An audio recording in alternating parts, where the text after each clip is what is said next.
Assalamualaikum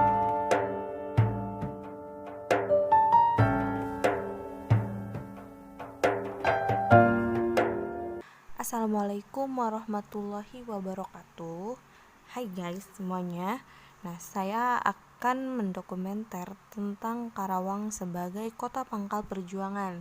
Nah, sebelum saya mulai video ini, please untuk kalian klik tombol subscribe, like, and comment di channel YouTube aku yaitu Elia Official yang masih 8 subscriber.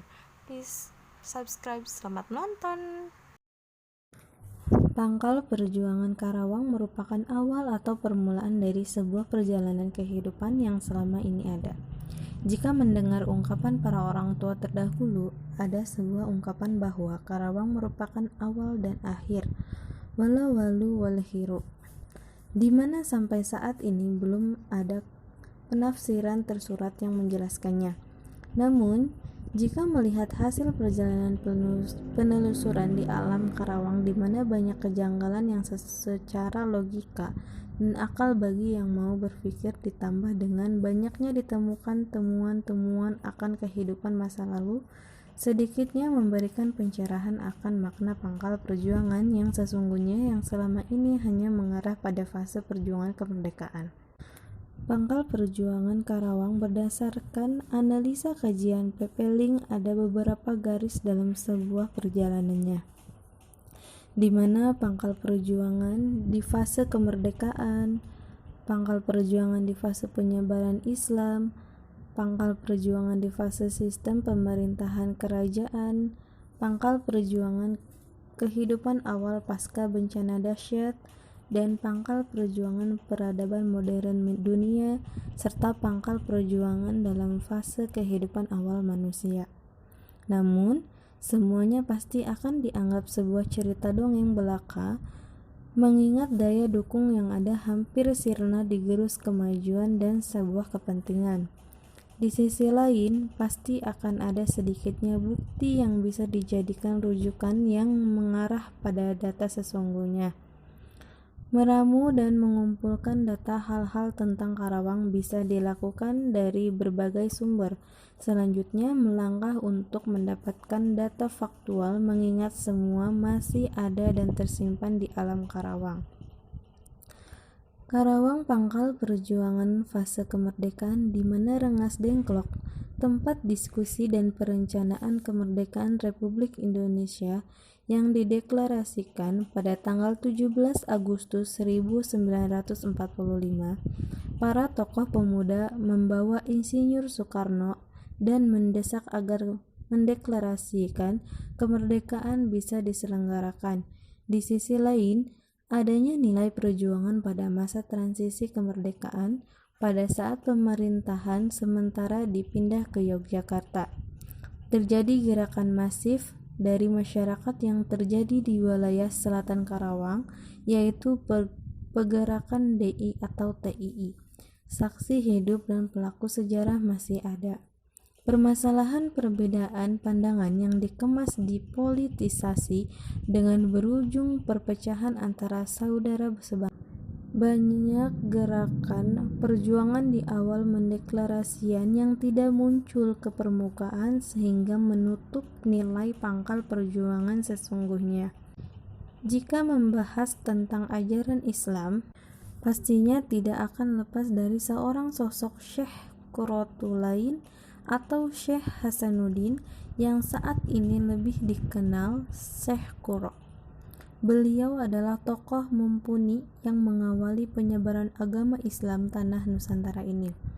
Perjuangan Syekh Qurra pangkal dari sebuah perjuangan dalam menyampaikan nilai-nilai keislaman sebelum dilanjutkan oleh para wali atau sunan. Nilai keislaman yang disampaikan murni tanpa embel-embel politik praktis seperti saat ini, di mana ulama atau tokoh agama menempatkan posisinya sebagai figur yang benar-benar nilai kebenaran mutlak. Islam yang rahmatan lil alamin, di mana selalu menerapkan 3 aspek dalam menjalani syariat hidup, yaitu hablum minallah, hablum minan nas, dan hablum minan alamin. Kabupaten Karawang yang sebelumnya meliputi wilayah Bekasi, Purwakarta, Subang, dan Bogor Timur dan Cianjur Utara ini berada dalam satu ikatan paksi panca tengah yang merupakan pangkal dari peradaban modern dan pangkal dari kehidupan awal di bumi ini. Istilah bumi lemah, segandu atau wilayah yang pengisinya sudah memiliki rasa dan budi pekerti sebagai awal dan lahirnya silih asah, silih asih, dan silih asuh, yang kemudian muncul satu sistem pengelolaan rakyat dan konsep penjajaran di mana di dalamnya sejajar dalam pengelolaan wilayah pemerintahan, satu jajar dalam pemahaman kepercayaan, sehingga tidak adanya sebuah kesenjangan sosial yang memicu konflik sosial seperti yang saat ini terjadi di mana-mana, yang akibatkan oleh sebuah konsep di pemahaman hidup tidak relevan dan konsep pembangunan. Merujuk pada data yang ditemukan di wilayah Kabupaten Karawang, banyak hal yang ditemukan di luar nalar dan logika zaman sekarang. Indikasi tersebut memperkuat akan sebuah peradaban awal kehidupan pasca bencana, di mana manusia harus mengawali kehidupan baru dengan segala keterbatasan yang dimiliki. Kehidupan baru akan masa lalu di mana manusia kembali ke pangkal setelah mencapai peradaban puncak di bumi. Kehidupan silih berganti seperti halnya manusia yang memiliki batas hidup sehingga akan sulit mengetahui kejadian secara persis atau apa yang telah terjadi di alam ini. Pangkal perjuangan kehidupan di mana mengawali kehidupan begitu sulit, mengingat untuk trauma akan selamat dari bencana saja sudah mengubur ingatan dan harus memikirkan bertahan hidup di kehidupan baru. Membahas tentang Karawang memang tidak akan ada habisnya. Fase demi kehidupan yang pernah ada di bumi ini pada akhirnya akan berujung di Karawang, di mana salah satunya kebesaran peradaban Sunda masa lalu yang kini hanya disisakan dengan sebutan suku Sunda oleh pemerintahan negeri ini. Pangkal perjuangan merupakan simbol luar biasa untuk dimaknai dan digali lebih sesama mengingat keterbatasan info. Pangkal perjuangan merupakan penjabaran dari diri manusia, karena jika ditelaah dengan seksama yang menjadi pangkal dari semua pangkal ada pada diri manusia, dan yang melakukan perjuangan dalam hidup di kehidupan ini adalah diri, maka pangkal perjuangan merupakan niat diri untuk memperjuangkan apa yang seharusnya diperjuangkan sesuai dengan ketentuan hidup. Memaknai sebuah nama membutuhkan sebuah pemikiran untuk membuka makna sesungguhnya. Untuk sebuah perjalanan yang ada nilai manfaat, Karawang dengan julukan Pangkal Perjuangan adalah hakikat awal untuk diri, di mana Karawang merupakan kiasan awal dan akhir dalam catatan kehidupan.